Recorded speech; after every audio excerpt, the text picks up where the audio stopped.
Widow nurses injured stranger back to health unaware he's the billionaire who owns her town. The rain hammered against Alexa Shaw's kitchen window like desperate fingers seeking shelter, each drop a percussion in the symphony of the storm that had been raging for hours. At 45, she had learned to find comfort in such tempests. They reminded her that even the sky needed to weep sometimes. She was reaching for her evening tea when lightning split the darkness, illuminating her small garden in stark, silver relief. That's when she saw him. A man lay crumpled among her prize-winning roses, his expensive suit torn and darkened with rain and what looked unmistakably like blood. For a heartbeat, Alexa stood frozen, her nurse's training warring with 3 years of carefully constructed solitude. But then another flash of lightning revealed his face. Strong jaw slack with unconsciousness, dark hair plastered to his forehead, and something achingly vulnerable about the way his hand reached toward nothing.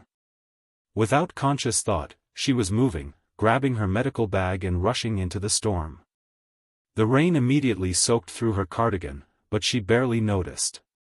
Her focus narrowed to the man before her, this stranger who had somehow found his way to her sanctuary. "Sir? Can you hear me?" She knelt beside him, her trained hands already assessing. Pulse strong but rapid. Breathing shallow. A gash across his forehead that would need stitches, and from the way he'd fallen, possibly a concussion. But it was when she touched his wrist to check his pulse that she felt it, a jolt of electricity that had nothing to do with the storm overhead. His eyes fluttered open, and even in the darkness, even through the rain, she could see they were the most piercing blue she'd ever encountered. For a moment that felt suspended outside of time, they simply looked at each other.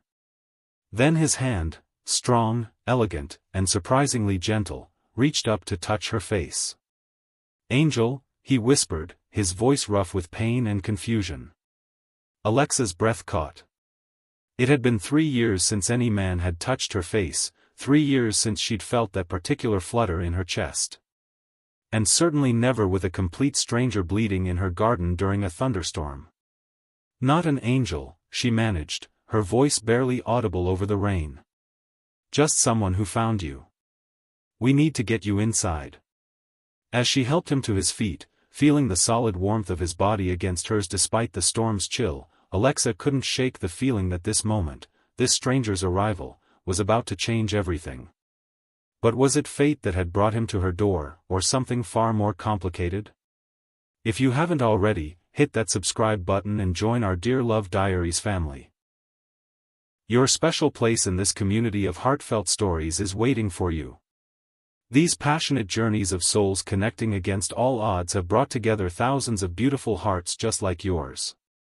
Make sure you hit the bell too, so you'll know immediately when a new story unfolds in our diary of love.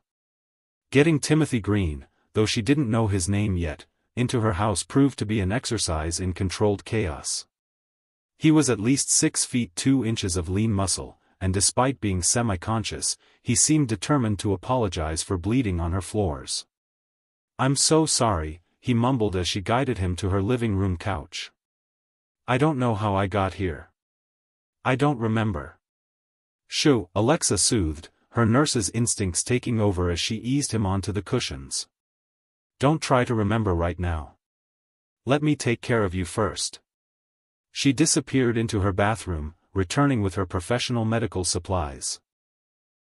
The ones she kept meticulously organized from her years as a pediatric nurse. But as she knelt beside the couch and really looked at this man for the first time in proper lighting, her breath caught again. He was devastatingly handsome, but it wasn't just his classical features or the way his expensive shirt clung to what was obviously a well-maintained physique. There was something in his face, a loneliness so profound it seemed carved into his very bones. It reminded her, painfully, of her own reflection during those first months after Marcus died. "This is going to sting," she warned, dabbing antiseptic on the cut across his forehead. His sharp intake of breath had nothing to do with the sting of medicine. The moment her fingers touched his skin, both of them went very still. Alexa felt it again, that electric current that seemed to arc between them. His blue eyes locked onto hers, suddenly alert despite his injuries. You have the gentlest hands, he said quietly, and something in his voice made her think he wasn't used to gentle anything. Alexa's fingers trembled slightly as she continued cleaning his wound. This was dangerous territory, this awareness crackling between them like the lightning outside. She was a widow, a mother, a woman who had built her life around caring for other people's children precisely because it was safe. This man, with his expensive watch and his vulnerable eyes, represented everything she'd been hiding from. "What's your name?" she asked, focusing on her work rather than the way his gaze seemed to see straight through her carefully constructed walls. "Timothy," he answered after a moment's hesitation. "Timothy Green." Something flickered in his expression when he said his last name, but Alexa was too focused on the delicate work of stitching his forehead to notice. Her fingers worked with practiced precision, but she couldn't ignore how his presence seemed to fill her small living room, making it feel simultaneously safer and more dangerous than it had in years. "There," she said finally, securing the last stitch. "You're going to have a scar, but it shouldn't be too noticeable." "Scars tell stories," Timothy said, his voice thoughtful. "Sometimes they're the most honest thing about a person." Alexa sat back on her heels, really looking at him. "What's your story, Timothy Green?" For a moment, she thought he might actually tell her. But then his expression shuddered, and she recognized the look. It was the same one she wore when people asked her if she'd ever think about dating again. "I wish I could remember," he said instead. "Everything after this afternoon is just blank."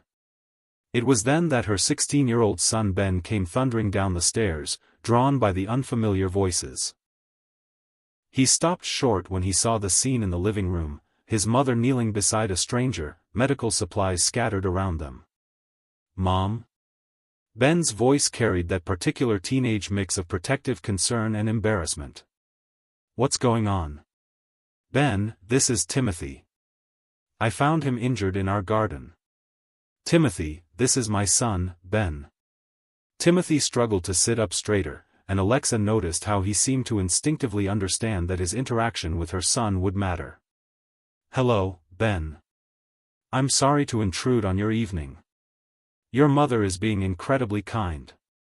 Ben studied Timothy with the intense scrutiny only teenagers could manage. "Are you going to be okay?" "Thanks to your mom, I think so." Something in Timothy's tone must have passed Ben's test, because the boy's shoulders relaxed slightly. "Do you want me to call Dr. Lopez? She could come check him out properly." "That's thoughtful, sweetheart, but I think Mr. Green needs rest more than anything right now." Alexa stood, suddenly aware of how domestic this scene looked, her caring for an injured man while her son looked on. It felt like playing house, and that terrified her. "I should go," Timothy said, attempting to stand. "I've imposed enough." "Absolutely not." The firmness in Alexa's voice surprised all three of them. "You have a concussion, it's storming, and you have nowhere to go that you can remember. You're staying here tonight." Timothy's eyes met hers, and for a moment, the air between them crackled with something that had nothing to do with the storm outside. "Are you sure?" "I'm sure." But even as she said it, Alexa wondered if she was making the biggest mistake of her carefully ordered life. As Ben headed back upstairs with a curious backward glance, and Timothy settled more comfortably on her couch, Alexa began to understand that this storm had brought more than just rain to her doorstep. It had brought a man who looked at her like she was the answer to a question he'd been afraid to ask. But what she didn't know, what she couldn't possibly know, was that Timothy Green was asking himself the same question he'd been running from his entire life: what happened when someone saw past the armor you'd spent decades building and touched the wounded heart beneath? Tell us in the comments, do you believe some people are brought into our lives by fate? Have you ever had a moment where helping a stranger changed everything? Share your thoughts below. Outside, the storm continued to rage, but inside Alexa Shaw's small house, two broken people were about to discover that sometimes the most profound healing happens when you least expect it, with someone you never saw coming. The evening settled into an unexpectedly comfortable rhythm. Alexa prepared chamomile tea while Timothy dozed fitfully on the couch, occasionally murmuring in his sleep. She found herself stealing glances at him. The way his dark lashes cast shadows on his cheeks, how even in sleep his jaw held tension as if he were used to being constantly on guard. When he woke around 10 p.m., she was reading nearby, having decided to stay close in case his concussion worsened. "You didn't have to stay up," he said, his voice still rough with sleep. "Head injuries can be tricky. I wanted to make sure you were okay." She set down her book, a romance novel she was suddenly embarrassed for him to see. "How are you feeling?" "Like I've been hit by a truck." He touched the bandage on his forehead gingerly. "But better, thanks to you. I can't remember the last time someone." "Someone what?" "Took care of me," he finished quietly. The simple statement hung between them, heavy with implications.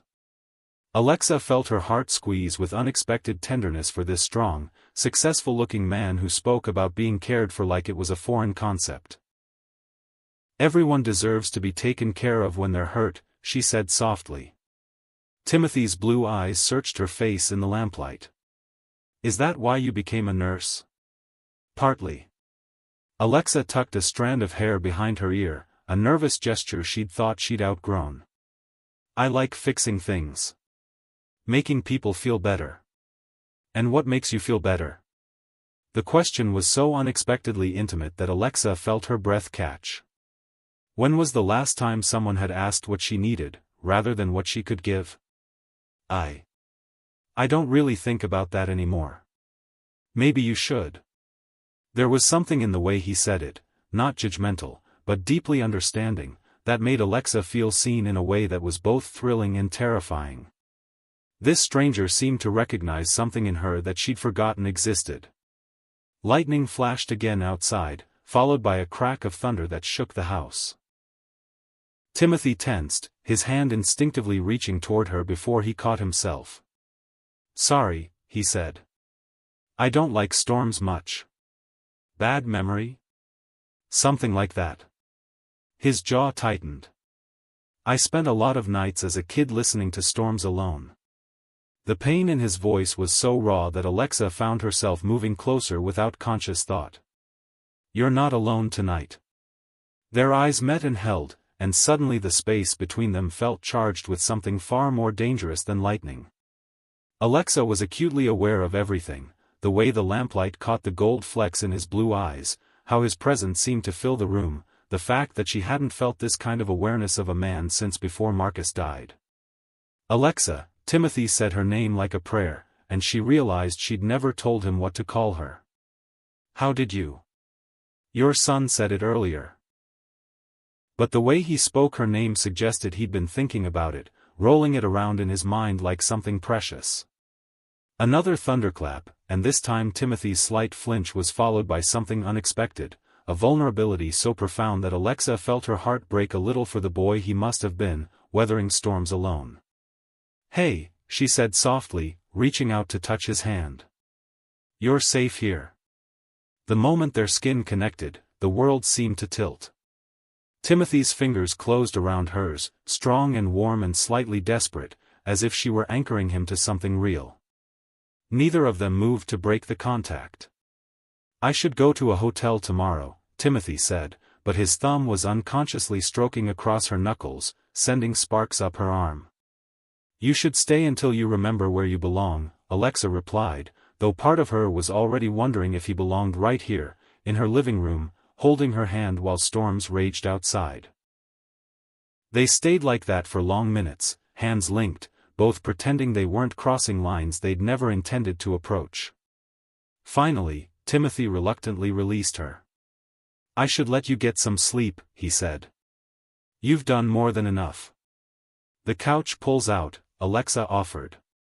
"There are extra blankets in the hall closet."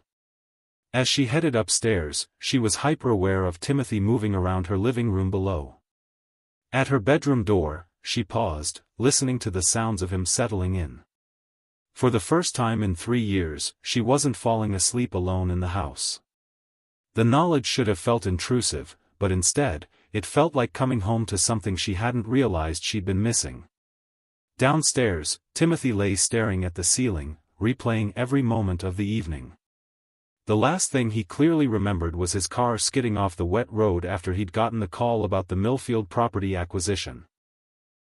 Everything after that was blank until he'd opened his eyes to find an angel in a storm. But Alexa Shaw was no angel, she was something far more dangerous. She was real, and kind, and when she looked at him, she didn't see Timothy Green, billionaire real estate mogul. She saw someone worth caring for, someone deserving of gentle hands and worried glances and chamomile tea. It terrified him. He'd built his entire adult life around control, around never needing anyone or anything he couldn't buy or command.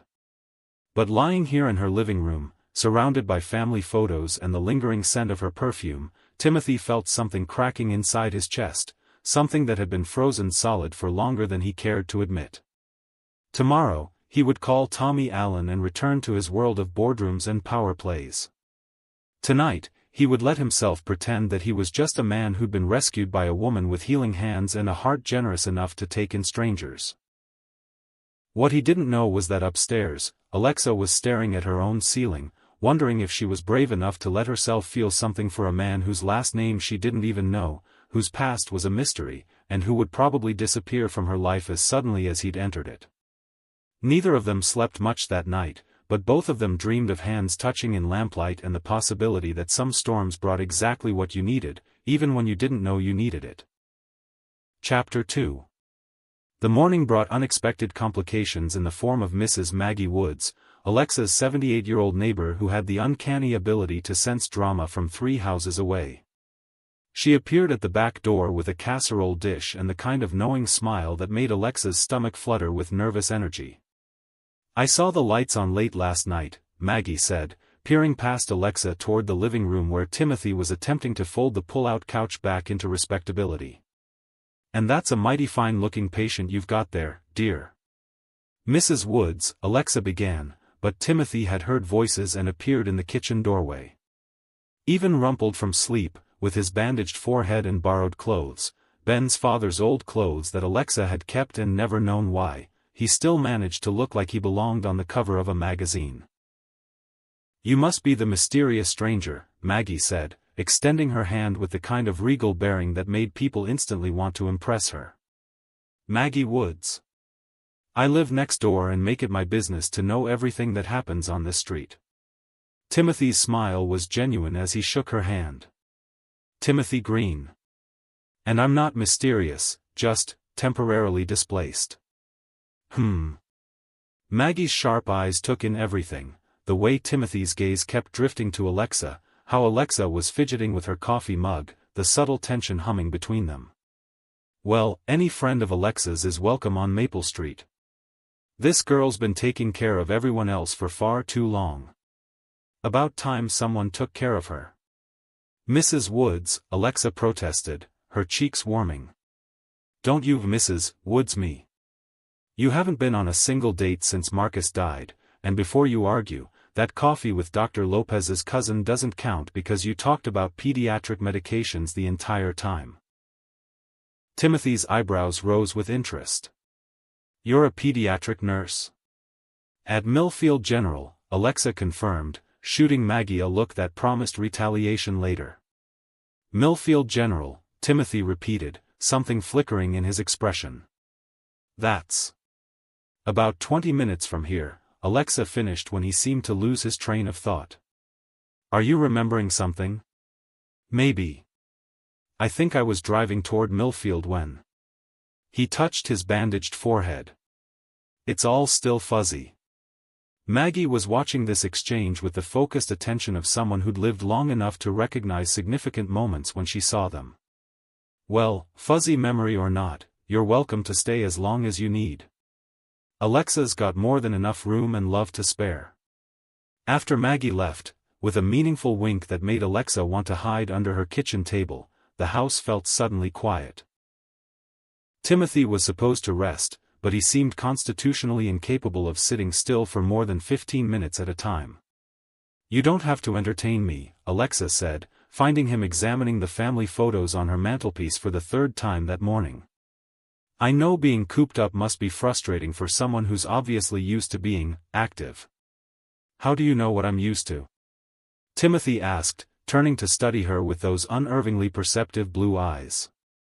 Alexa gestured vaguely at his overall presence. Your clothes were expensive before they got ruined. Your watch costs more than most people's cars. You carry yourself like someone who's used to being in charge. And you keep checking for a phone that isn't there. Timothy's laugh was rueful. You're very observant. Occupational hazard. When you work with children, you learn to read people quickly. She moved to straighten a photo that didn't need straightening, suddenly nervous under his scrutiny. Plus, I've been taking care of people my whole life. You develop an eye for what people need. And what do you think I need? The question was quietly asked, but it carried weight that made Alexa's pulse quicken. She turned to find Timothy watching her with an intensity that made her feel exposed, as if he could see past every wall she'd built. Rest, she said finally, though they both knew that wasn't what he'd been asking. And what do you need, Alexa Shaw? I need to change your bandage, she deflected, but Timothy stepped closer, close enough that she could smell the faint scent of her own soap on his skin. That's not what I meant. The space between them crackled with the same electricity that had kept them both awake the night before. Alexa found herself staring at his mouth, wondering what it would feel like to kiss someone again, to want someone again. I can't, she whispered, though she wasn't sure if she was talking to him or herself. Can't what? I can't want this. Can't want you. The admission slipped out before she could stop it, and Timothy's sharp intake of breath told her he'd heard every word. Alexa. But before he could finish whatever he'd been about to say, the front door opened and Ben's voice echoed through the house. Mom? I'm home from school. How's your patient? They sprang apart like teenagers caught by parents, both breathing hard and avoiding eye contact. By the time Ben reached the living room, they were standing at what could generously be called a respectful distance, though the air between them still hummed with unfinished business. Hey, Mr. Green, Ben said, dropping his backpack with the casual disregard of all teenagers. You look better today. I feel better, thanks to your mother, Timothy replied, and Alexa didn't miss the way his voice roughened slightly on the words, your mother. She's pretty amazing, Ben agreed with the easy pride of a son who adored his mom. She once stitched up my entire soccer team after a particularly brutal practice. Coach said she should have charged admission. I bet she could fix anything, Timothy said, his eyes finding Alexa's despite her best efforts to avoid his gaze. The afternoon settled into an unexpectedly comfortable routine. Ben did homework at the kitchen table while Timothy, despite Alexa's protests, insisted on helping with dinner preparation. She quickly discovered that he was surprisingly competent in the kitchen. Where did you learn to cook? She asked, watching him dice vegetables with professional efficiency. Self-preservation, Timothy replied. I've been taking care of myself for a long time. There was something in his tone that suggested stories he wasn't ready to tell, the same carefully controlled vulnerability she'd glimpsed the night before. Alexa found herself wondering about Timothy Green's life before he'd appeared in her garden. Wondering about the boy who'd weathered storms alone and grown into a man who seemed perpetually surprised by kindness. Mom, Ben said suddenly from the table, Mr. Green, do you want to stay for dinner? Mom's making her famous lasagna. Timothy looked to Alexa, a question in his eyes. If you're sure I'm not imposing. You're not imposing, Alexa said, and meant it. Having Timothy in her kitchen felt natural in a way that should have been alarming but instead felt like coming home. Dinner was a revelation. Timothy engaged Ben in conversation about school, sports, and teenage concerns with the kind of genuine interest that suggested he'd never quite learned how to relate to children but was making an honest effort. Ben, who'd been suspicious of any man who showed interest in his mother, seemed to warm to Timothy's straightforward approach. So what do you do for work, Mr. Green? Ben asked over dessert. Timothy paused, his fork halfway to his mouth. I'm in Real estate development. Cool. Like building houses? Among other things. Timothy's smile seemed forced. What about you? What do you want to do after high school? Maybe engineering. Or medicine like Mom. I haven't decided yet. You have time, Timothy said gently. The best decisions usually can't be rushed. Alexa noticed how he deflected attention from himself, turning conversations back to others with practiced ease. It made her wonder what Timothy Green was hiding, and why a man who could afford expensive watches and custom suits was being so evasive about his work. After Ben headed upstairs to finish homework, Alexa and Timothy found themselves alone in the kitchen, sharing the comfortable rhythm of cleaning up together. It felt dangerously domestic, dangerously right. You're good with him, Alexa said, handing Timothy a dish to dry. He's a good kid. You've raised him well. It hasn't always been easy, doing it alone. Timothy stopped drying the plate in his hands. How long? 3 years. Car accident. She said it simply, the way she'd learned to say it, quick and clean, like ripping off a bandage. Marcus was coming home from a work conference. Black ice. I'm sorry. Timothy's voice was gentle, and when Alexa looked up, she saw genuine sympathy in his eyes, not the uncomfortable pity she'd grown tired of receiving. Thank you. He was a good man. A good father. She paused, then added quietly, I never thought I'd feel this again. This? Alexa met his eyes, feeling brave and terrified in equal measure. Attraction. Interest. The possibility of more. Timothy set down the dish and turned to face her fully. And how does that feel? Scary, she admitted. Guilty. Exciting. Terrifying. She laughed shakily. Like I'm betraying Marcus's memory by wanting something for myself. Do you think Marcus would want you to be alone forever? The question was so gentle, so understanding, that Alexa felt tears prick her eyes. No. He'd want me to be happy. He'd probably be annoyed that it took me this long to even consider the possibility. Then maybe, Timothy said, stepping closer, you should consider the possibility. They were standing close enough now that Alexa could see the gold flecks in Timothy's blue eyes, could feel the warmth radiating from his body. When he reached up to touch her face, the same way he had in the garden, she didn't pull away. I don't even know you, she whispered. I don't really know myself lately, Timothy replied. But I know that I haven't felt this connected to another person in, maybe ever.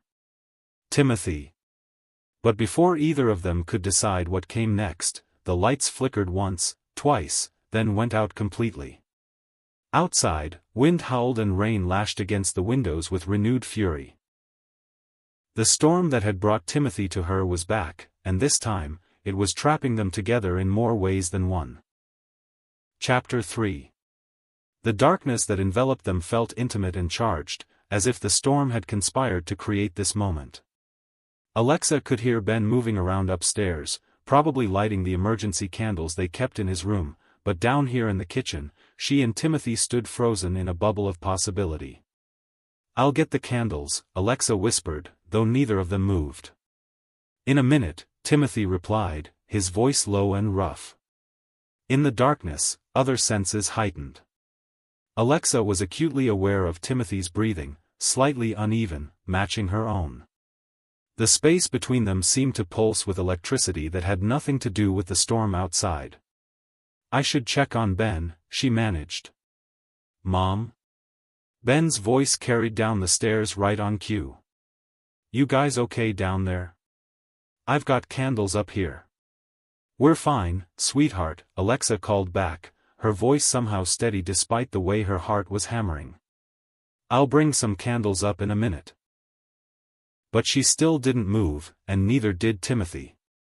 In the darkness, she felt his hand find hers, their fingers intertwining with a naturalness that should have been impossible between two people who'd known each other for barely 24 hours. Alexa, Timothy said her name like a confession. Don't, she whispered. Don't say anything we can't take back. What if I don't want to take it back? The question hung between them, loaded with possibility and danger in equal measure. Alexa felt herself standing at the edge of a cliff, knowing that one step forward would change everything, but finding herself unable to step back. Finally, she forced herself to move, extracting her hand from his to fumble for the emergency flashlight they kept in the kitchen drawer.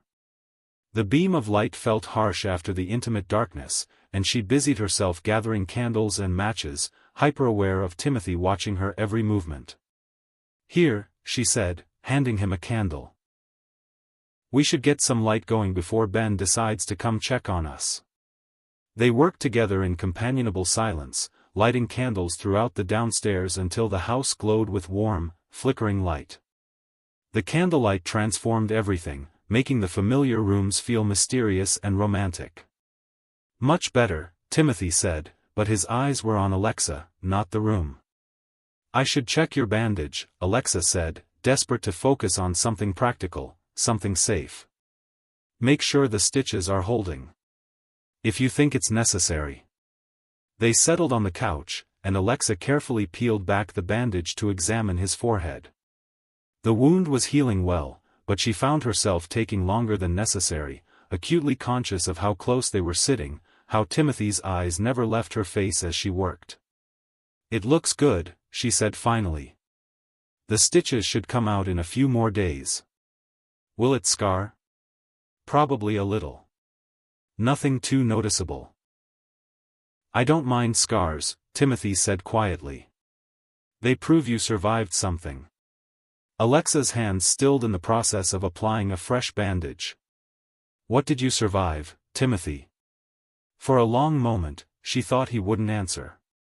Then, so quietly she had to lean closer to hear him, he began to speak. Foster care, mostly. I was 8 when my parents died in a fire. Car accident outside of town, they were coming back from their anniversary dinner. His voice was matter-of-fact, but Alexa could hear the carefully controlled pain underneath. No family to take me in, so I bounced around the system for 10 years. Timothy, I'm so sorry. The worst part wasn't losing them, he continued, as if he needed to get the words out now or might never manage it again. The worst part was learning not to get attached to anyone or anything, because it could all disappear without warning. Alexa's heart ached for the boy he'd been, alone and learning that love meant loss. Without thinking, she reached out to touch his face, her thumb tracing along his cheekbone. You were just a child. You deserved better. Timothy's eyes closed at her touch, and when he opened them, the vulnerability there took her breath away. I built my whole life around never needing anyone again. And then I wake up in your garden, and you're taking care of me like it's the most natural thing in the world, and I. You what? I don't know how to want something this much and not be terrified of losing it. The confession hung between them, raw and honest. Alexa felt tears prick her eyes for this strong, successful man who spoke about being cared for like it was a foreign language. We don't have to be terrified alone, she whispered. Timothy's breath caught. Alexa. This time, she didn't tell him not to say it. This time, she leaned closer, close enough to see the gold flecks in his blue eyes, close enough to feel his breath on her lips. Mom? Ben's voice from the top of the stairs broke the spell. Do you want me to try to get the generator going? They sprang apart, both breathing hard. Alexa's hands were shaking as she finished taping Timothy's bandage, hyper-aware of how his eyes never left her face. No, sweetheart, she called back, proud that her voice sounded normal. The power company will get it back on. Just go to bed. School tomorrow. Okay. Good night, Mom. Night, Mr. Green. Good night, Ben, Timothy called back, his voice rough. They listened to Ben's footsteps retreating, then his bedroom door closing. The silence that followed felt charged with everything they hadn't said, everything they'd almost done. I should let you get some sleep, Timothy said finally, though he made no move to get up from the couch. "You should," Alexa agreed, though she didn't move either. Instead, they sat in the candlelight, hands almost touching on the cushion between them, both pretending they weren't acutely aware of every breath, every heartbeat, every small movement the other made. "Alexa?" "Yes?" "Thank you. For taking care of me. For listening." He paused. "I can't remember the last time I told anyone about my parents. Thank you for trusting me with it." Timothy's hand found hers in the space between them, their fingers intertwining once again. This time, neither of them pulled away. "Whatever this is between us," Timothy said quietly, "I want you to know it's not just because you saved me. It's not gratitude or some kind of hero worship." "What is it then?"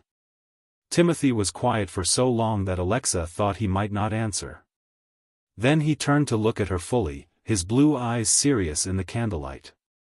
"It's the first time in my adult life that I've wanted to stay somewhere.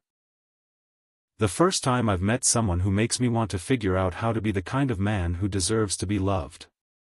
The words hung between them, honest and vulnerable and terrifying in their intensity. Alexa felt her heart stutter, felt walls she'd spent 3 years building begin to crack. "Timothy," she began, but he shook his head. "You don't have to say anything. I just needed you to know that this, whatever this is, it's real for me." Alexa stared at their intertwined hands, thinking of Marcus, of the promise she'd made to herself to never risk this kind of pain again. But looking at Timothy, seeing the careful hope in his eyes despite his fear, she realized that maybe the biggest risk wasn't opening her heart again, maybe it was keeping it closed. "It's real for me too," she whispered. "And that terrifies me." Timothy's thumb stroked across her knuckles, sending sparks up her arm. "We don't have to figure it all out tonight." "No," she agreed. "But Timothy?" "Yes?" "You already are the kind of man who deserves to be loved. You just haven't learned to see it yet." The look that crossed Timothy's face was so profoundly moved that Alexa felt her breath catch. No one had ever looked at her like that, like she'd just handed him something precious he'd never thought he'd be allowed to have. They stayed like that for a long time, hands linked, sitting in candlelight while the storm raged outside. Neither spoke, but something fundamental had shifted between them. A bridge had been built across the careful distance they'd been maintaining, and there would be no going back to being strangers now. Finally, reluctantly, Alexa stood. "I really should let you get some rest. And I have an early shift tomorrow." Timothy rose with her, and for a moment they stood close enough to touch, close enough that Alexa could see the pulse beating at the base of his throat. "Sweet dreams, Alexa Shaw," he said softly. "Sweet dreams, Timothy Green." As Alexa climbed the stairs to her bedroom, she was acutely aware of Timothy settling in below. For the second night, she wasn't falling asleep alone in the house, but this time it felt different. This time, it felt like possibility had taken root in her carefully ordered life. What she didn't know was that downstairs, Timothy was lying awake thinking about the way her eyes had softened when she told him he deserved to be loved, and wondering how long he could keep the truth about who he really was from the woman who was making him want to be someone entirely different. The next few days fell into a rhythm that felt dangerously like domestic bliss. Timothy's memory remained frustratingly blank about the accident, but his body was healing rapidly under Alexa's care.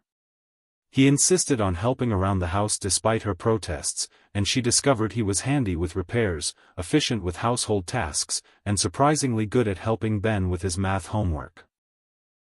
"He's different than I expected," Ben confided to his mother on Thursday evening as they prepared dinner together. Timothy had gone for a walk, needing fresh air and exercise as his strength returned. "Different how?" "I don't know. Most of the guys you work with who come by, like Dr. Lopez's cousin, they try too hard to be my friend. Mr. Green just talks to me like I'm a person. Plus, he actually knows stuff about calculus." Alexa's heart squeezed at her son's easy acceptance of Timothy. Ben had been protective of their small family unit since Marcus died, wary of anyone who might disrupt their careful balance. The fact that he'd warmed to Timothy so readily spoke volumes. "You like him," she observed. "Yeah, I do." "Do you?" The question was loaded with teenage perception and the particular worry of a son who'd watched his mother retreat from any possibility of romance for 3 years. "Yes," Alexa said simply. "I do." "Good. You've been different since he's been here." "Happier."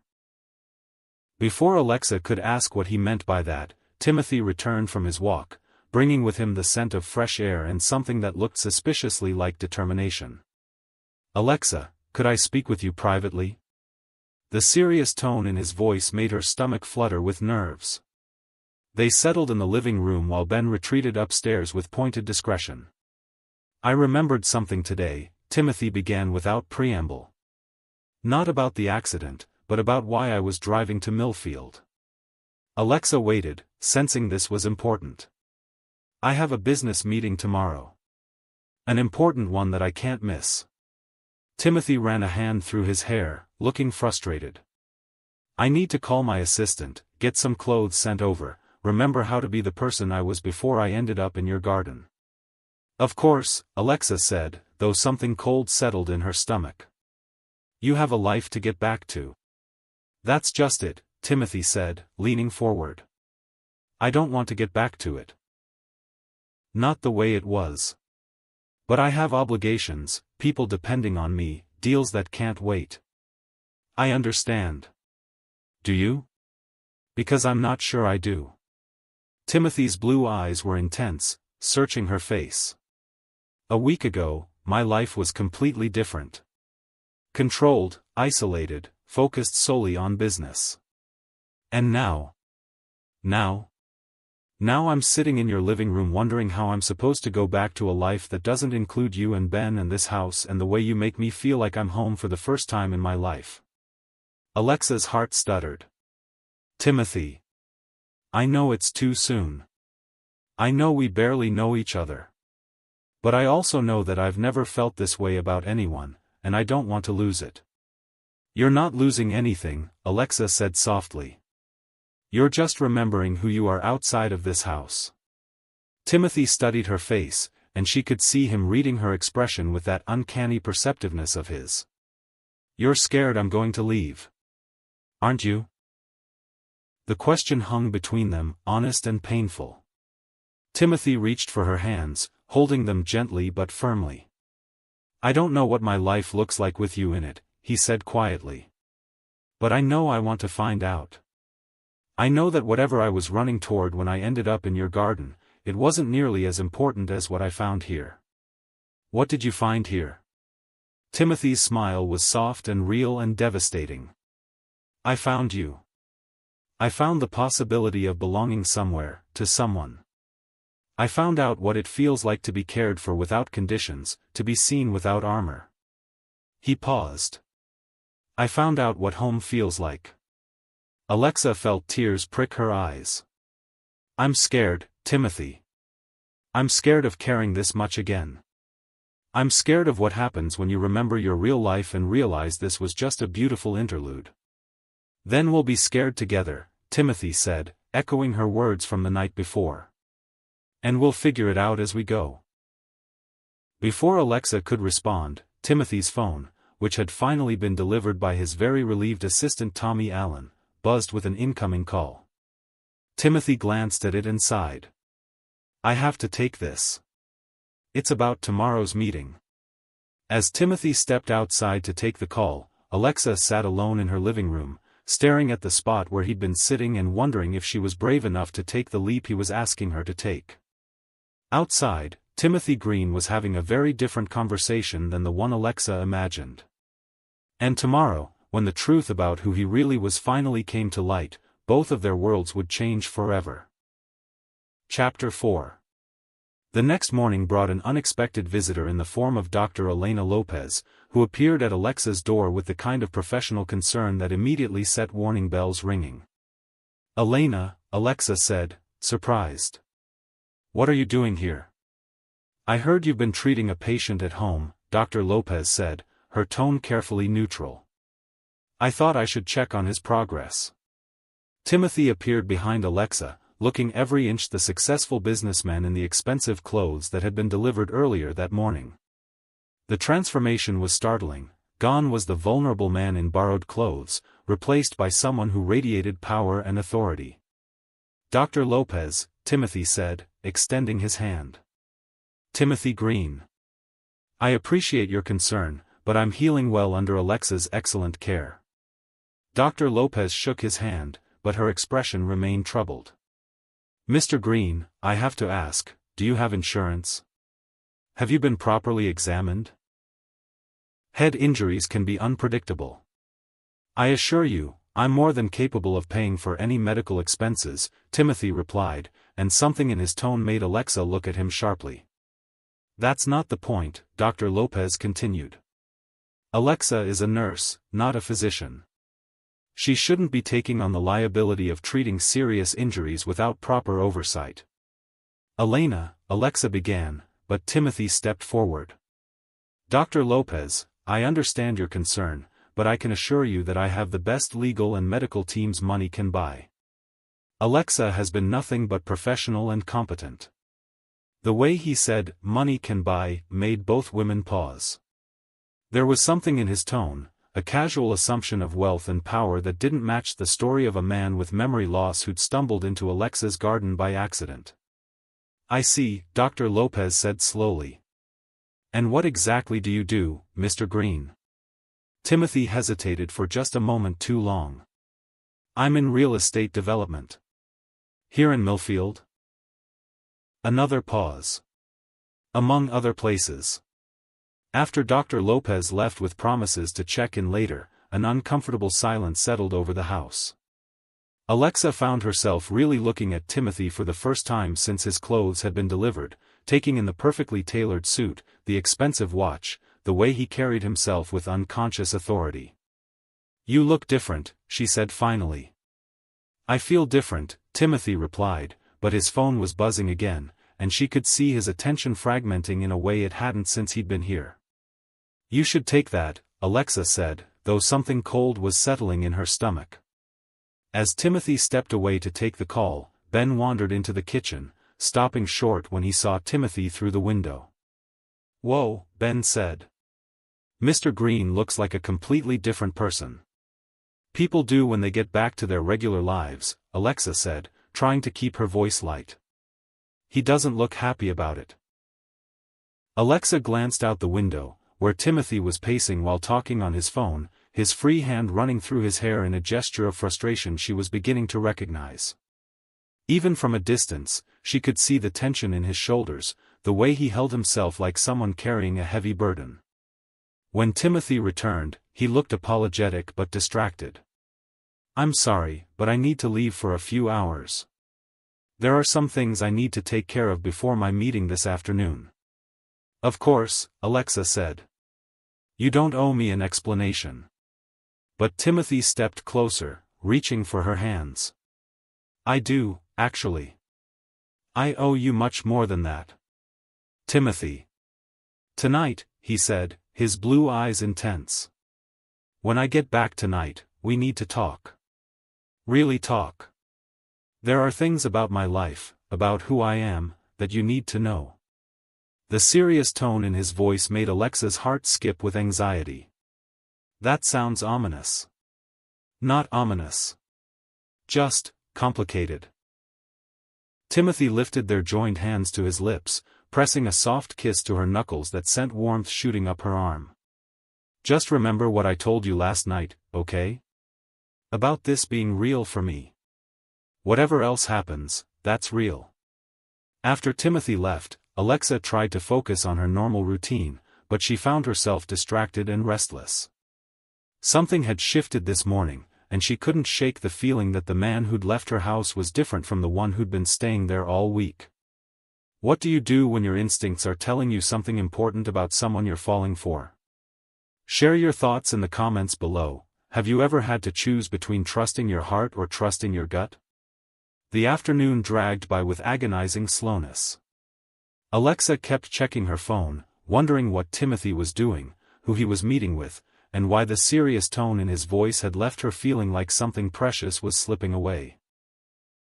It was Ben who first noticed the black car parked across the street. "Mom," he said, peering out the front window. "There's been a guy sitting in that car for like an hour. Just watching the house." Alexa looked out to see a sleek black sedan with tinted windows. As she watched, the driver's door opened and a large man in an expensive suit got out, walking purposefully toward their front door. The knock was firm and professional. When Alexa opened the door, she found herself face to face with a man who looked like he could bench press a small car. "Ms. Shaw? My name is Tommy Allen. I work for Timothy Green. May I come in?" Alexa's stomach dropped. "Is Timothy okay? Has something happened?" "Mr. Green is fine," Tommy assured her quickly. "But I think we need to talk." Something in his tone made Alexa step aside to let him in. Ben appeared in the doorway, curious and slightly wary. "Ben, could you give us some privacy?" Alexa asked. "Is everything okay, Mom?" "I'm sure it's fine, sweetheart. Just go do your homework." After Ben reluctantly disappeared upstairs, Tommy turned to face Alexa with an expression that was equal parts apologetic and concerned. "Ms. Shaw, I need to ask you some questions about Mr. Green's stay here." "What kind of questions? Has he told you anything about his work? His business interests? His resources?" The careful way he phrased the last question made Alexa's anxiety spike. "He said he was in real estate development. That's all." Tommy nodded slowly. "And he hasn't mentioned anything about Millfield specifically? About any business dealings here?" "No." "Why? What aren't you telling me?" Tommy was quiet for a long moment, clearly wrestling with something. Finally, he sighed. "Ms. Shaw, I've worked for Timothy Green for 8 years. I've never seen him like this, distracted, emotional, talking about staying somewhere permanently. He's missed 3 major board meetings this week, turned down an acquisition worth hundreds of millions of dollars, and when I talked to him this morning, he sounded like a man who's thinking about walking away from everything he's built. I don't understand what this has to do with me." "It has everything to do with you," Tommy said gently. "You're the reason he's considering throwing away his entire life." "That's ridiculous. We barely know each other." "Do you know what Timothy Green does for a living, Ms. Shaw?" "Real estate development. He's the CEO and founder of Green Enterprises. He owns more commercial real estate on the East Coast than anyone under 50. He's worth somewhere north of $3 billion. Tommy paused to let that sink in. "And right now, he's in a meeting with the Millfield Town Council, finalizing the purchase of the largest piece of undeveloped land in this area." Alexa felt the blood drain from her face. "What?" "He owns half the commercial properties in Millfield already. The hospital where you work, the shopping center where you buy groceries, the bank where you have your mortgage." Tommy's voice was gentle but relentless. "Timothy Green doesn't just do business in Millfield, Ms. Shaw. He essentially owns this town." The words hit Alexa like a physical blow. She sank onto her couch, trying to process what Tommy was telling her.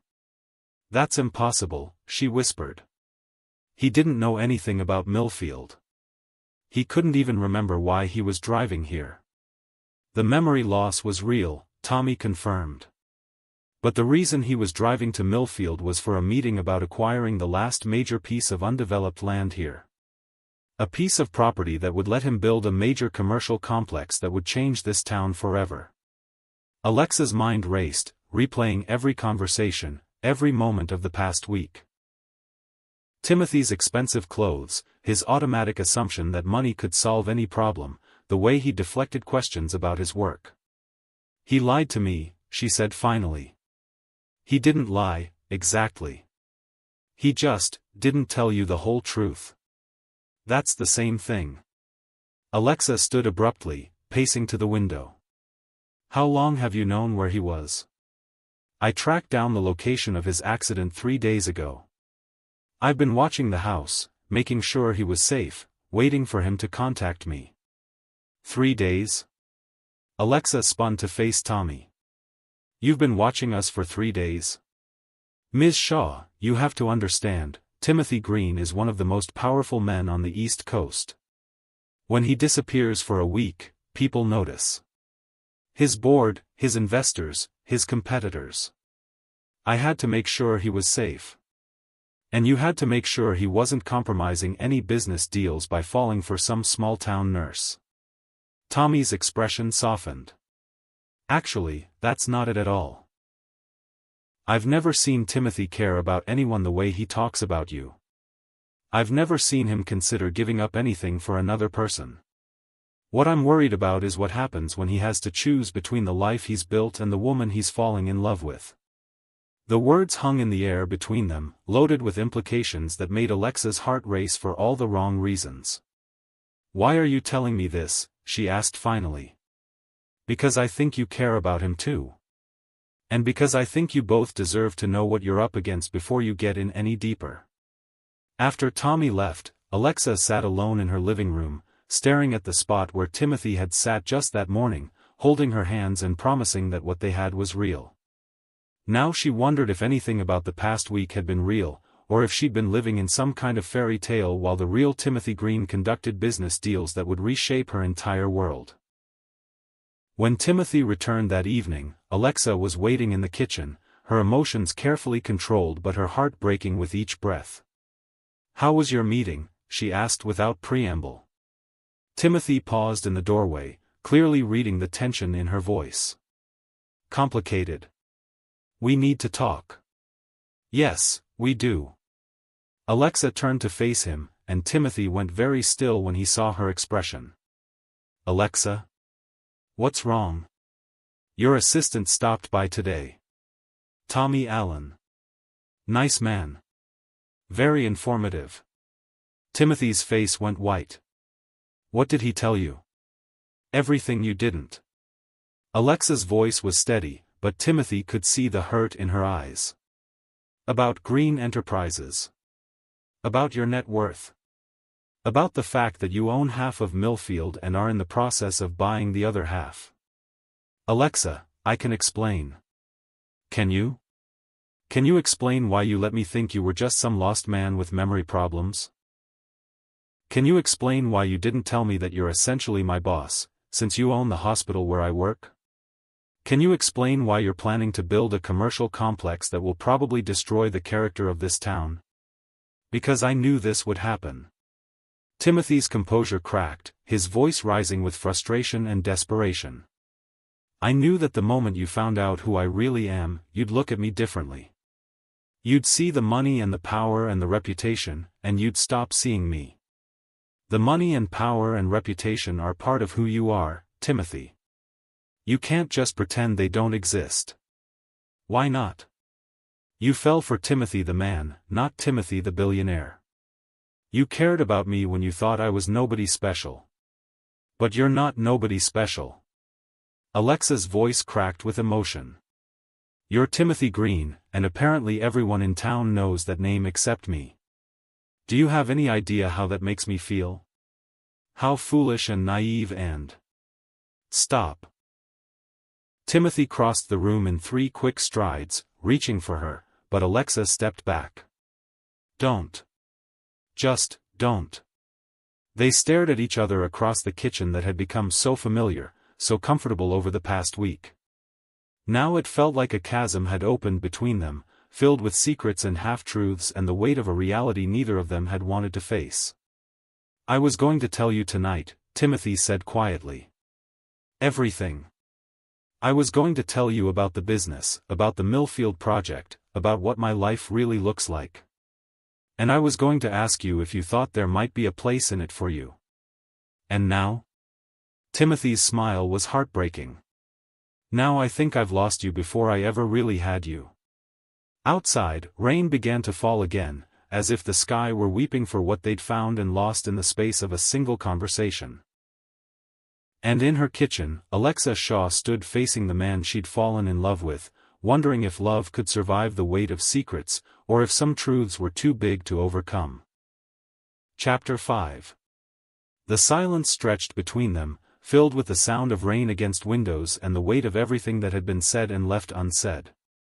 Timothy stood in the middle of Alexa's kitchen looking like a man watching his world collapse, while Alexa gripped the edge of the counter as if it were the only thing keeping her upright. "Say something," Timothy said finally, his voice barely above a whisper. "Yell at me. Tell me I'm a liar and a manipulator. Tell me to get out. Just say something." "I don't know what to say," Alexa replied honestly. "A week ago, you were a stranger bleeding in my garden. Now you're telling me you're one of the most powerful men on the East Coast. How am I supposed to process that? I'm the same man who held your hand during the storm. I'm the same man who helped Ben with his homework, who told you about my parents, who said you made him feel like home for the first time in his life. Are you? Because the man I fell for didn't own half my town. The man I fell for wasn't making business decisions that could change the entire character of this place." Timothy ran both hands through his hair, the gesture of frustration she'd come to recognize. "The business deal doesn't matter. I can walk away from it. Just like that? Just like that?" Alexa stared at him, seeing the absolute sincerity in his blue eyes. "Timothy, you're talking about walking away from millions of dollars. I'm talking about walking away from a deal that might hurt the town where the woman I love lives." The words hung in the air between them, raw and honest and terrifying. Timothy looked as surprised as Alexa felt that he'd said them. "You love me?" Alexa's voice was barely a whisper. "I love you," Timothy confirmed, his voice growing stronger. "I love your gentle hands and your fierce heart and the way you take care of everyone around you. I love how you make me want to be better than I am. I love that you saw something worth saving in a broken man bleeding in your garden." Tears started down Alexa's cheeks. "Timothy. I love that your son trusts me, and that your neighbor thinks I'm good enough for you, and that for 1 week of my life, I got to pretend I belonged somewhere." Timothy's voice broke slightly. "I love you, Alexa Shaw, and I'd rather be poor and worthy of you than rich and alone. You think I care about the money? Don't you?" Alexa wiped her tears with the back of her hand, studying Timothy's face. "I care that you didn't trust me enough to tell me the truth. I care that you let me think you were someone you're not. I care that apparently everyone in this town except me knows who Timothy Green is." "I was scared," Timothy admitted. "I was scared that if you knew who I really was, you'd see all the reasons why someone like you could never be with someone like me." "What do you mean, someone like me?" "Someone real. Someone who loves without conditions, who gives without expecting anything back. Someone who makes the world better just by being in it." Timothy's voice was raw with emotion. "I've spent my entire adult life taking things, Alexa. Land, buildings, companies. I take them and I transform them and I profit from them. You give life to everything you touch. And you think that makes us incompatible? I think it makes me unworthy of you." Alexa stared at him, seeing past the expensive clothes and the powerful reputation to the 8-year-old boy who'd learned that love meant loss, who'd built an empire around never needing anyone again. "You idiot," she said softly. Timothy blinked. "I'm sorry." "You beautiful, brilliant, impossible idiot." Alexa stepped closer, close enough to see the gold flecks in his blue eyes. "Do you know what I've been doing for the past 3 years? I've been hiding. Hiding from feeling anything, hiding from wanting anything, hiding from the possibility that life might offer me something beautiful again. Alexa. And then you literally fell into my life, and for the first time since Marcus died, I remembered what it felt like to want something for myself. To want someone." She reached up to touch his face, feeling him lean into her palm. "I don't care how much money you have, Timothy. I care about the man who has nightmares about being alone, who helps my son with calculus, who looks at me like I'm something precious. You are something precious. So are you. And the fact that you can't see that breaks my heart. Timothy's hands came up to cover hers where they rested against his face. I don't know how to do this, Alexa. I don't know how to be in love with someone without being terrified of losing them. We figure it out together. We take it one day at a time and we trust each other enough to be honest about the hard stuff. Even when the hard stuff includes owning half your town. Especially then. Alexa smiled through her tears. Besides, if you're going to be my boyfriend, I'm going to have opinions about your business practices. Timothy's laugh was shaky with relief. Your boyfriend? Well, we're going to have to work up to that. Right now you're just the man I'm falling in love with who happens to have a serious case of emotional constipation.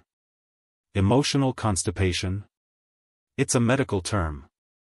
Look it up. This time Timothy's laugh was real, and he pulled her closer, resting his forehead against hers. I love you, Alexa Shaw. Even if you do diagnose me with embarrassing medical conditions. I love you too, Timothy Green. Even if you are ridiculously, unnecessarily rich. They stood like that for a long moment, holding each other in the kitchen where so much of their relationship had unfolded.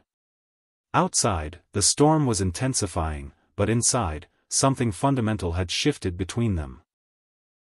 There's something else, Timothy said eventually, his voice muffled against her hair. More secrets? Not secrets. Consequences.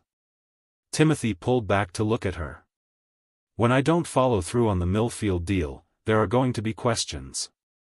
My board, my investors, the media. They're going to want to know why Timothy Green suddenly developed a conscience. And what are you going to tell them? The truth. That I found something more important than another deal. Alexa felt her heart squeeze with love and terror in equal measure. Timothy, you can't just blow up your life for me. I'm not blowing it up. I'm rebuilding it around what actually matters. Before Alexa could respond, the lights flickered and went out, plunging them into darkness for the second time in a week. But this time, instead of awkward tension, there was laughter. Apparently the universe thinks we do our best talking in the dark, Timothy said. Or the universe is giving us another chance to get this right, Alexa replied, reaching for his hand in the darkness. As they fumbled for candles and settled together on the couch, both of them understood that something irrevocable had happened between them. The truth was out now, all of it, and somehow, miraculously, they were still here. Still together. Still choosing each other despite all the very good reasons why they shouldn't. Ben's going to have questions, Alexa said as they sat in the candlelight, her head on Timothy's shoulder. About the money? About whether you're planning to stick around. Timothy was quiet for a moment. What do you want me to tell him? The truth. That you're figuring it out as you go, but that you're not going anywhere. Is that what you want? For me to stick around? Alexa lifted her head to look at him, seeing the vulnerability in his eyes despite the teasing tone. Timothy Green, if you try to disappear from my life now, I will hunt you down and drag you back here by your very expensive tie. Promise? Promise. Timothy's smile was soft and real and devastating. In that case, I should probably warn you, I'm a very difficult man to live with. I work too much, I'm terrible at expressing emotions, and I have trust issues that would require their own therapy practice. And I'm a widow with a teenage son, trust issues of my own, and a tendency to mother everyone around me. We're going to be a disaster. The best kind of disaster, Timothy agreed, and kissed her softly in the candlelight.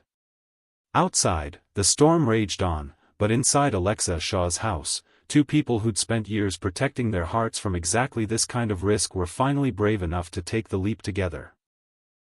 Later that night, after Ben had been reassured that Timothy wasn't going anywhere and had extracted a promise that he'd be consulted about any major life decisions, Alexa found herself unable to sleep. She padded downstairs to find Timothy sitting by the dying fire, staring into the flames. Couldn't sleep either, she asked, settling beside him on the couch. Too much to think about. Timothy's arm came around her automatically, and she tucked herself against his side with a naturalness that still amazed her. Regrets? About falling in love with you? Never. Timothy pressed a kiss to the top of her head. About the way I handled it? Every minute. We can't change what's already happened. We can only decide what comes next. And what comes next? Alexa was quiet for a moment, thinking about the magnitude of what they were attempting. A billionaire and a small-town nurse. A man who owned buildings and a woman who healed people. Two broken people trying to figure out how to be whole together. Next, we introduce you properly to the town you apparently own. Next, we figure out how to blend your world and mine. Next, we take it one day at a time and trust that love is enough to build something beautiful on. Timothy turned to look at her, and in the firelight, Alexa could see everything he was feeling written across his face: love and gratitude and wonder and the particular amazement of someone who'd never expected to find home in another person. Alexa Shaw, he said softly, you are the most extraordinary woman I've ever met. Timothy Green, she replied, reaching up to trace the line of his jaw, you are worth loving, even when you can't see it yourself. This time, when he kissed her, it was different. Deeper. More certain. It was the kiss of two people who'd chosen each other despite every reason not to, who'd found something worth fighting for in the space between heartbeats. And when Timothy carried her upstairs to her bedroom, the room that had been hers alone for 3 years, Alexa finally understood what it meant to trust someone with your whole heart. To be seen completely and loved anyway. To find healing in the touch of someone who understood what it meant to be wounded and still choose hope. In the morning, there would be questions to answer, decisions to make, and a future to build together. But tonight, in the quiet sanctuary of her bedroom, Alexa Shaw and Timothy Green discovered that sometimes the most profound healing happens when you're brave enough to let someone love you exactly as you are. Chapter 6. The morning brought an unexpected sense of peace. Alexa woke in Timothy's arms, sunlight streaming through her bedroom windows, and for the first time in 3 years, she didn't feel the familiar weight of loneliness pressing against her chest. Instead, she felt something she'd almost forgotten existed: hope for the future. Timothy was already awake, watching her with an expression so tender it made her heart skip. Good morning, he said softly, his voice rough with sleep. Good morning. Alexa traced lazy patterns on his chest, marveling at how right this felt. No regrets? Only that I waited so long to tell you the truth. Timothy's hand found her hair, fingers threading through the dark strands. I have a confession to make. Another one? I'm not sure my heart can take it. Timothy's laugh rumbled through his chest. This one's better, I promise. I've been awake for an hour just watching you sleep, thinking about how I'm going to spend the rest of my life making sure you never doubt how much you're loved. Alexa felt tears prick her eyes. Timothy. I know it's too soon to talk about forever. But I need you to know that's what I want. Forever with you, with Ben, in this house or wherever else life takes us. Before Alexa could respond, the sound of the front door opening and familiar voices drifted upstairs. She bolted upright, suddenly remembering that she'd given her spare key to Sarah Mitchell, who had a habit of letting herself in during emergencies. Alexa? Sarah's voice carried up the stairs. Ben called me. He said there was some kind of drama yesterday and you might need to talk. Oh God, Alexa whispered, scrambling for her robe. Sarah's here. She's going to. Alex? Sarah's voice was closer now, clearly climbing the stairs. I brought coffee and my emergency chocolate. Whatever happened with your mysterious patient, we're going to. Sarah's voice cut off abruptly as she appeared in the bedroom doorway, taking in the scene with the kind of wide-eyed shock that would have been comical under different circumstances. Oh, Sarah said, blinking rapidly. Oh my. Timothy, to his credit, remained completely calm, pulling the sheet up to his waist and extending his hand with the same professional composure he'd probably use in boardrooms. "You must be Sarah. I'm Timothy Green. I've heard wonderful things about you." Sarah automatically shook his hand, then seemed to realize what she was doing and snatched her hand back. "I'm going to go wait downstairs," she announced, backing toward the door. "Take your time. Process whatever this is. I'll just be downstairs having a small nervous breakdown." After Sarah's footsteps retreated, Alexa buried her face in her hands. "I'm never going to hear the end of this," she groaned. "She cares about you," Timothy said gently. "She's protecting you. She's going to interrogate you like you're a suspect in a criminal investigation. Good. You deserve friends who look out for you." 20 minutes later, after the fastest shower of her life, Alexa found herself sitting at her kitchen table while Sarah subjected Timothy to what could only be described as a friendly inquisition. Timothy, dressed in yesterday's expensive clothes and looking like he'd stepped out of a business magazine, answered every question with patient good humor. "So you're in real estate," Sarah was saying, her tone carefully neutral. "Among other things, yes. And you just happened to end up in Alexa's garden. Car accident. Memory loss. Alexa saved my life." Sarah's eyes narrowed. "And now you're sleeping in her bed." "Sarah." Alexa protested. "What? I'm just trying to understand the timeline here. A week ago, you were swearing off men forever. Now you're glowing like a woman in love." "I am a woman in love," Alexa said quietly, meeting Timothy's eyes across the table. Sarah's expression softened immediately. "Oh, honey. Are you sure?" "I'm sure. And you?" Sarah turned to Timothy with the kind of protective intensity that had made her a formidable nurse for 20 years. "Are you sure? Because if you hurt her, I know where you live now." Timothy's smile was gentle but serious. "I'm sure." "And Sarah? I know you don't know me yet, but I need you to understand something. Alexa saved my life in more ways than one. I'm not going anywhere." Something in his tone must have convinced Sarah, because her shoulders relaxed slightly. "Good. Because she deserves someone who sees how amazing she is." "I do see it," Timothy said, his eyes never leaving Alexa's face. "Every day." The rest of the morning passed in a whirlwind of phone calls and decisions. Timothy spoke with his board, officially withdrawing from the Millfield development deal and causing what Tommy later described as a minor earthquake in the real estate world. He called his lawyers, his accountants, and his very confused public relations team. "Are you sure about this?" Alexa asked as she listened to him turn down what sounded like an enormous amount of money.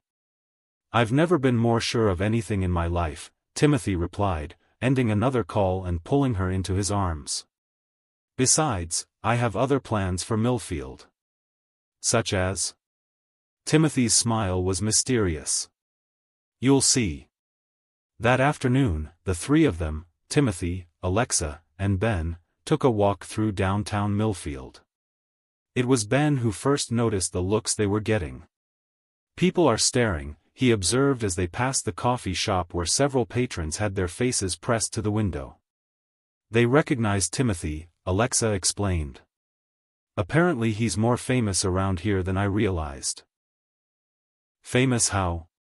Timothy and Alexa exchanged glances. They'd agreed to tell Ben everything, but doing it in public hadn't been the plan. "Let's sit," Timothy suggested, gesturing to a bench in the small park at the center of town. For the next 20 minutes, Timothy explained his business, his wealth, and his connection to Millfield with the same patient honesty he'd shown Sarah. Ben listened with the intense focus he usually reserved for particularly challenging math problems. "So you're like, really rich," Ben said finally. "Really rich," Timothy confirmed. "And you own a bunch of buildings here." "I do." Ben was quiet for a moment, processing. "Does that mean you're going to change things?" Tear stuff down and build new stuff? Not anymore. I'm more interested in preserving what makes this place special. Because of Mom? Timothy glanced at Alexa, then back at Ben. Because of both of you. Because this place is home now. Ben nodded slowly, seeming satisfied. Cool. Can I tell my friends my mom's boyfriend is a billionaire? Ben. Alexa protested, but Timothy was laughing. You can tell them whatever you want, Timothy said. As long as you're comfortable with having me around. Are you going to be around? If your mom will have me, yes. Ben looked between them, seeing something in their faces that made him grin. She'll have you. She's been humming all morning. Mom only hums when she's really happy. 3 months later, Alexa stood in the garden where she'd first found Timothy, watching him direct the installation of a new playground at the expanded Millfield General Hospital. True to his word, Timothy had redirected his business focus to supporting the town rather than developing it. The hospital expansion, the new community center, the scholarship program for local students, all of it funded by Green Enterprises. He's really something, isn't he? Maggie Wood said, appearing beside Alexa with 2 cups of tea. He is, Alexa agreed, accepting the tea gratefully. And you're happy? I'm happy. Good. It's about time. Maggie sipped her tea, watching Timothy explain something to Ben, who'd appointed himself unofficial project supervisor. You know, I always thought that garden of yours would grow something special someday. I just never imagined it would be love. Alexa laughed, remembering the storm that had brought Timothy into her life. I never imagined it either. That evening, as the 3 of them sat around the dinner table that had become Timothy's favorite place in the world, Ben made an announcement. I've been thinking, he said, stabbing at his vegetables with teenage determination. If you guys are going to keep being gross and in love, maybe you should make it official. Ben. Alexa protested, but Timothy was grinning. What did you have in mind? Timothy asked seriously. Well, you're already basically living here. And you help with my homework. And you make Mom laugh all the time. Plus, someone needs to make sure she doesn't work herself to death at the hospital. Those are very good points, Timothy said solemnly. I thought so. Alexa looked between the 2 most important men in her life, seeing the easy affection that had developed between them, the way Ben had come to trust Timothy completely, the way Timothy looked at her son like he was something precious. Are you 2 conspiring against me? She asked suspiciously. Always, Timothy said, reaching across the table to take her hand. Is that okay?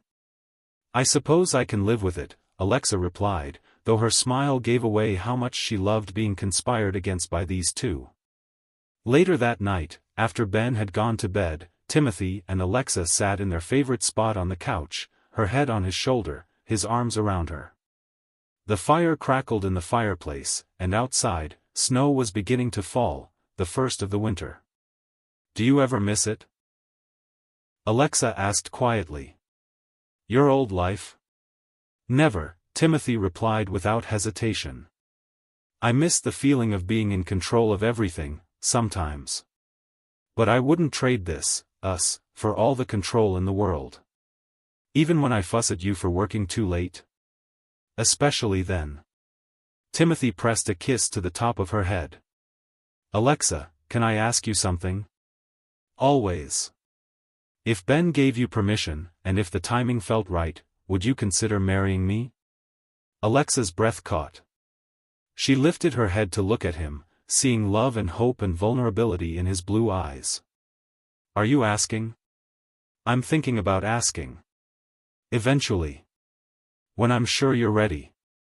Alexa thought about the woman she'd been a year ago, scared, isolated, convinced that love was too dangerous to risk again. Then she thought about the woman she was now, brave enough to open her heart, strong enough to trust, happy enough to plan for a future she'd stopped believing in. Timothy Green, she said softly, I've been ready since the night you told me I deserved to be cared for. Timothy's smile was radiant. In that case, Alexa Shaw, will you marry me? Are you serious? Right now? Right now. No ring, no grand gesture, just me asking the woman I love if she'll spend the rest of her life putting up with my emotional constipation. Alexa laughed through her tears, remembering that first night when she diagnosed him with that very condition. Yes, she said. Yes, I'll marry you.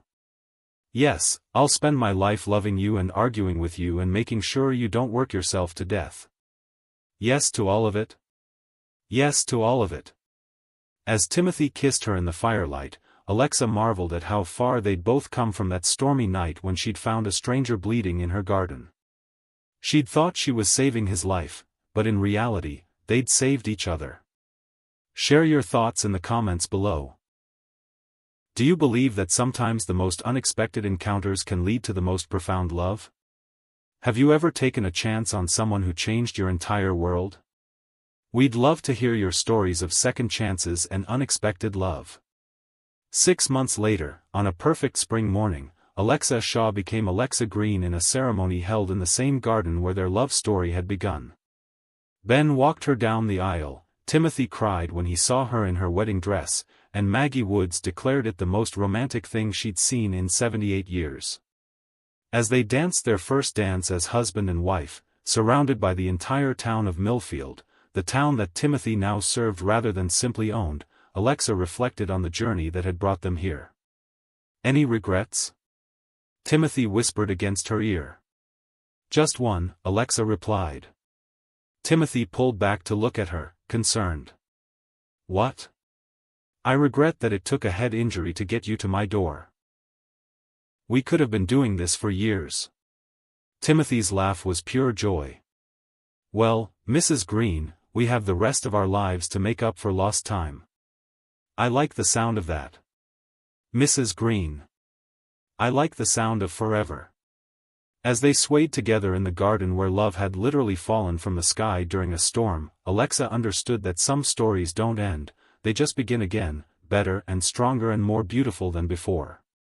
And if you looked very carefully at the spot where Timothy had first fallen, you might notice that the roses there bloomed more brilliantly than anywhere else in the garden, as if the earth itself remembered the moment when two broken hearts found their way to wholeness together. Thank you for joining us on this journey of love, healing, and second chances.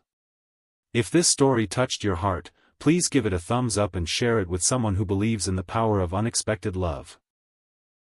Don't forget to subscribe to Dear Love Diaries for more stories that celebrate the beautiful complexity of the human heart.